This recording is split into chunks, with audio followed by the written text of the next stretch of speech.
Welcome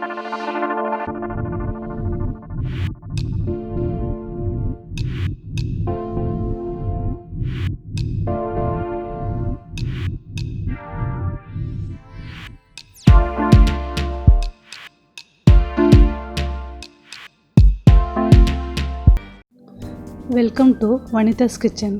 இன்றைக்கி நம்ம கோஸ் கூட்டை பற்றி பார்க்க போகிறோம்.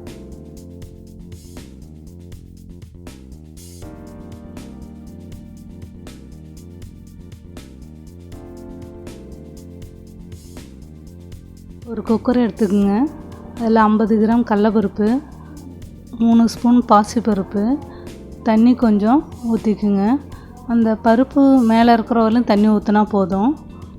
1/2 ஸ்பூன் மஞ்சள் தூள், 1 ஸ்பூன் எண்ணெய், கொஞ்சம் கருவேப்பிலை, 2 நறுக்கிய வெங்காயம், 1 நறுக்கிய தக்காளி, 3 பச்சை மிளகாய், 5 பூண்டு பல், 200 கிராம் வெட்டிய கோஸு, உப்பு தேவையான அளவு போட்டு குக்கரில் வச்சிடலாம். அடுத்து அடுப்பத்தை வச்சு குக்கரை வச்சிடலாம். 2 விசில் வரட்டும். மிக்ஸி ஜார் எடுத்துக்கோங்க.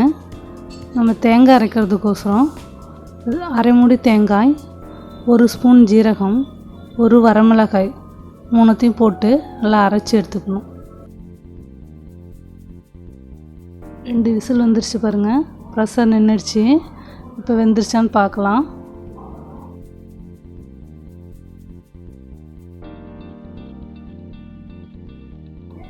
பாருங்கள், நம்ம இப்போ தேங்காயை போட்டுடலாம்.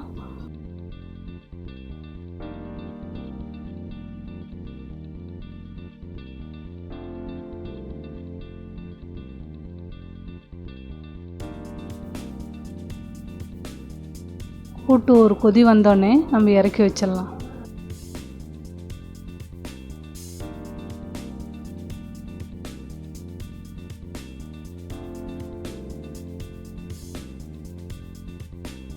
ஒரு கடாயை வைத்து எண்ணெய் 1 ஸ்பூன் ஊற்றலாம்.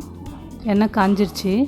1 ஸ்பூன் கடுகு, 1/2 ஸ்பூன் பெருங்காயம், 1/2 ஸ்பூன் ஜீரகம், 1 வரமிளகாய், கொஞ்சம் கருவேப்பிலை போட்டு நல்லா தாளித்து அதில் கொட்டிடலாம்.